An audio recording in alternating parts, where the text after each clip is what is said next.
Keep On Moving, the official podcast of New Zealand Trucking Media.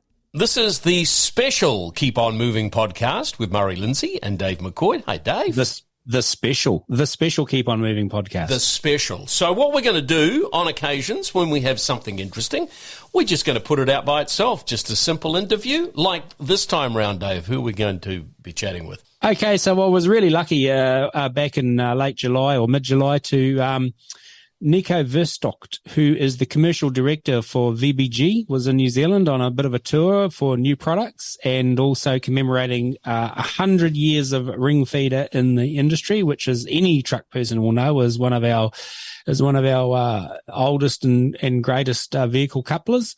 And he was on a tour in New Zealand, and I had the great opportunity to sit down with him for, it would have been a good half hour, 40 minutes, and have a really neat guy, like really down to earth, really low key.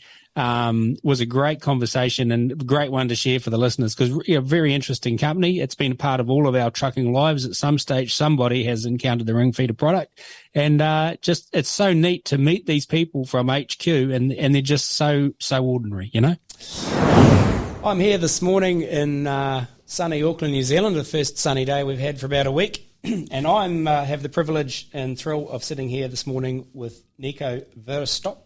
He is the commercial director at Ringfeder, which is a brand that New Zealand truck people will know incredibly well, and it is a product that has kept thousands of our trailers in view in the rear vision mirror as we've driven along over the years safely and happily. And welcome to New Zealand Trucking Media and Radio, Niko. Thank you, Dave. And so what brings you, before we get just being nosy, what brings you to New Zealand?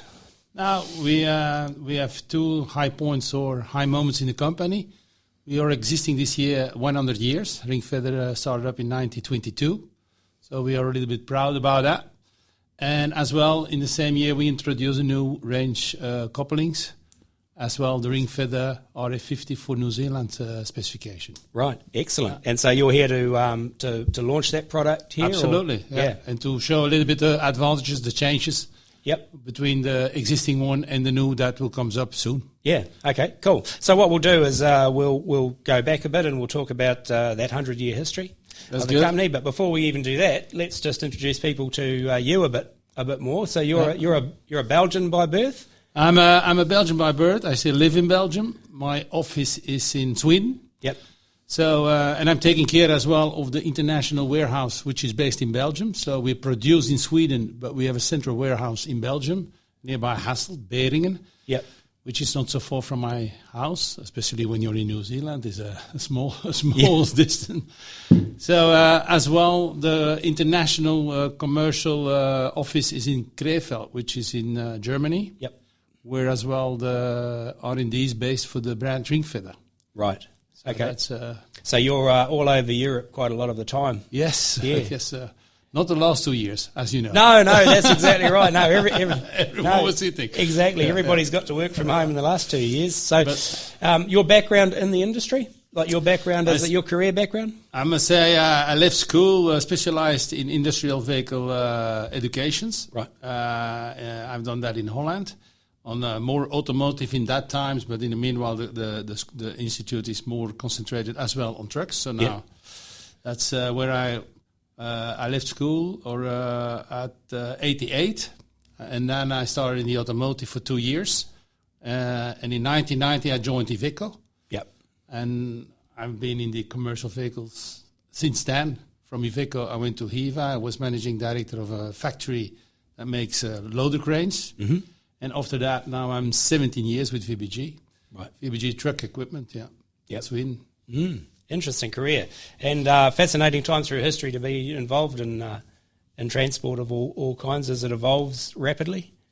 I'm sorry. Interesting time in history to be involved in the transport industry as it evolves as an industry rapidly, you know. It is a lot of changes. A lot of changes was during that times. When I started, it was not so global, I must say. Now it's more international oriented. Yeah. And the world becomes a village, I must say. Yes. Everywhere you can feel the same similar strategies and similar developments and similar requirements for the transport. Yeah, interesting. So 100 years this year. Yeah. 1922 to 2022. That's a long time to be in business making all manner of product. Do you want to give us just a lot of us here know Ringfeder is obviously, a coupling mechanism.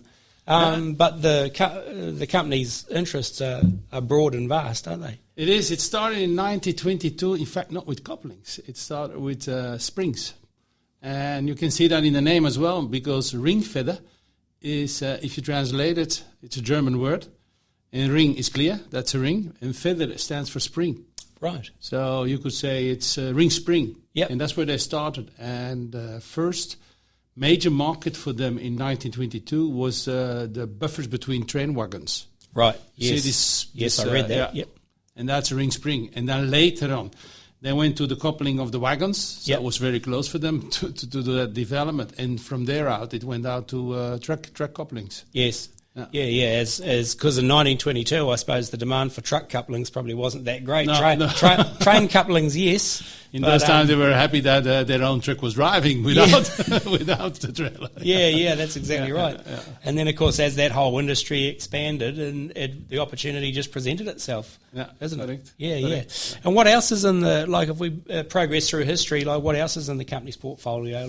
What else do they do now? Where's that evolved? So they developed themselves more and more, and they went over years as well in industrial coupling solutions, which is you have to imagine between an engine and a driven unit, there is a coupling needed to take the forces and the vibrations, like windmills and generators, and engines and propellers for boats. So a kind of protection for the engine. Yeah. So that they are very they have a big market shares in the world as well on that brand or on that product side. And over time, then they became successful. And in 1997, VBG Group bought Ringfeder. VBG was in those times very concentrated, and still today, I must say, on the Nordic market, Scandinavian market. Yep. Denmark, UK. We are market leaders with the brand VBG. But in fact, it was the midget who bought the giant. Yeah. So because Ringfeder was massively more bigger than VBG, the Swedish brand, but they had a lot of money to spend, and they bought Ringfeder. So since 1997, Ringfeder is in the group of VBG. VBG Group split it up with the industrial couplings as another division. So we have 3 divisions at the moment, which is Ringfeder Power Transmissions, the industrial coupling. As well, the MCC is Mobile Climate Control, which is HVAC, so heating, ventilation, and air conditioning. Really? For cabins, mainly buses. We are major market is North America for buses. Yeah. As well, military applications, like that. We have, I think, a contract with Volvo for ventilation as well and air conditioning, the cabin. Yeah. And then we are VBG Truck Equipment, so we are taking care of all what's products between chassis and chassis. Yes. So from truck chassis to trailer chassis. Yes. All what's in between, we produce in Sweden. Right. For the 2 brands then. Yeah.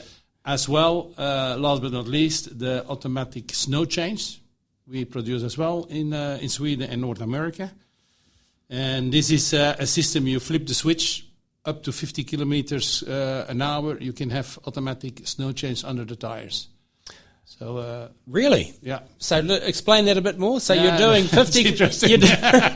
You're doing 50 kilometers an hour. That's a max. Yeah, and you Faster. flick a switch, and what happens? So between 0 and 50 kilometers an hour, you can flip a switch when it's icy or snowing weather. Yeah.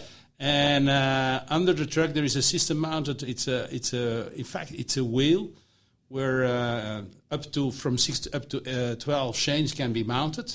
Right. In this wheel, by flipping the switch, you bring this wheel on against the driven tire. Yeah. And by centrifugation, the chain comes where it should be, under the tire. Right, and then wraps around the... Yeah. No, not around. It's not around the tire. Oh, okay. It's just one chain under the tire. Yeah. And by spinning, by spinning, it's like a spider. It becomes a spider. Yep. So all these 12 chains always hits of flips a chain under the tire. Yeah. So that it comes between the tire and the surface. And the tyre just keeps driving over the chains. And the small wheel, it's like a spider, then that's centrifusion, you know? Yeah. So that it comes, then the chains, they flips under the tire. What a great system. Works. It's not so complex, but it sounds complex. Yeah, it is, and works just fine. It is. It is a major market, of course, in the Nordics. It's in Scandinavia. We are facing very difficult roads in winter times. As well, let's say we are a kind of standard application for school buses in North America. Yes. North side, where the weather can be bad. Yeah. Yeah.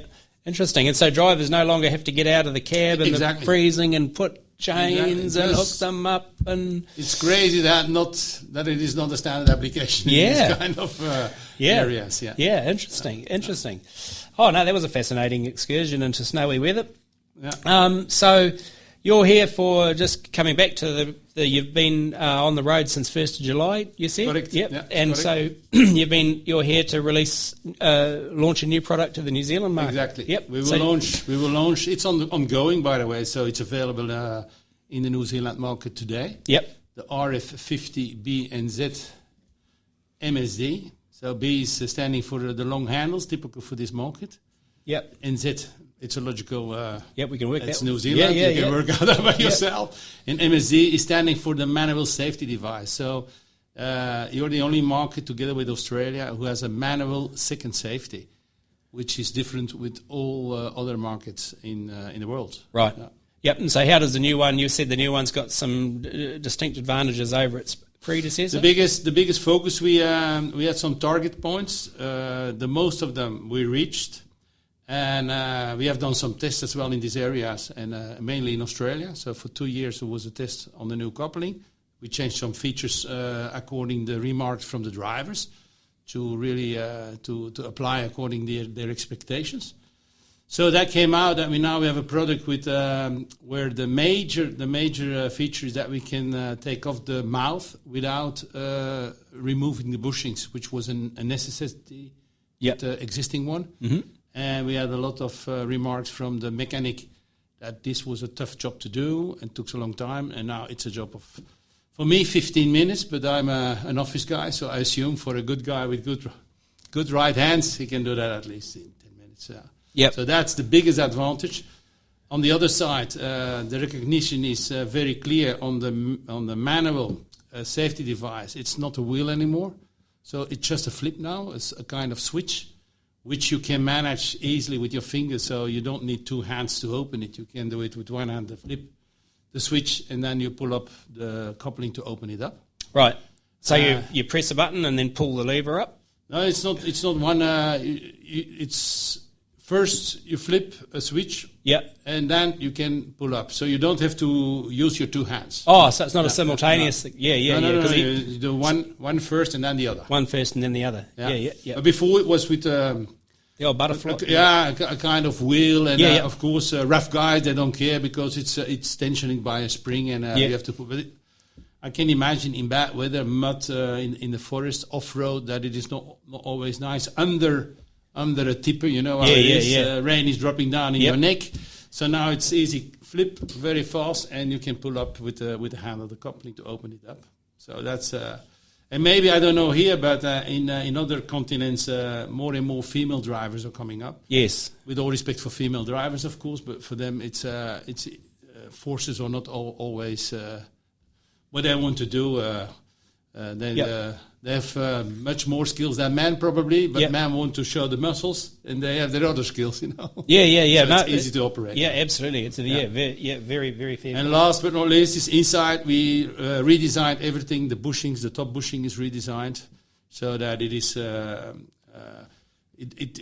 Before we had sometimes moving bushings, which was bringing the funnel in a blocking situation or tough moving situation. Yep. And now this should avoid that, or this now the mount should stay flexible and well. And on bottom we have a spring, a complete new design of spring. Same for with focus on the mechanic. It's 2 bolts you take off. Yep. That's all the 2 bolts you should take out for taking off the mount. Yeah. So it's only 2 bolts fixing. And the spring himself is like a cassette. Maybe for youngsters it's a strange word, cassette, but it's a thing you plug in for music in our young time. But I'll explain that later. Yeah. So it's like a cassette, and the spring stays in forces, so you don't have to bend it open or put it on again. Right. And it works negative, which we had complaints in the past that was stones came in between the spring area. Yes. And this then it was a result that the mount was jiggling. Yes. And now the spring works all the way around, so it becomes smaller when you jackknife, which is that gives us result that the stones can't enter so easily. Yeah. Interesting. So you can hear. I will stop now. I can go on for hours, maybe. Yeah. No, absolutely. Yeah, I'm sure you. But the interesting thing is you've actually responded to a whole what the industry was asking you to sort out, and it was very interesting, by the way, because we were extremely enthusiastic about our prototype, and the drivers, they were not. So that was a big disappointed. So we changed until we get a affirmative, yes, this is what we want. Yeah. So we even gave up some target points for that. Right. Yeah. So what do you see in challenges in different regions around the world with the product? Obviously, this is an RF50B and Z. So how does operations in Europe versus operations? What do you see as a manufacturer of this type of product that our product has to be adapted and different?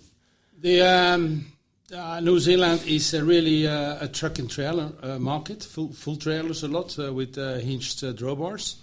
When you look to other markets, they're more changing to central axle trailers with a deep underslung connection. Mm-hmm.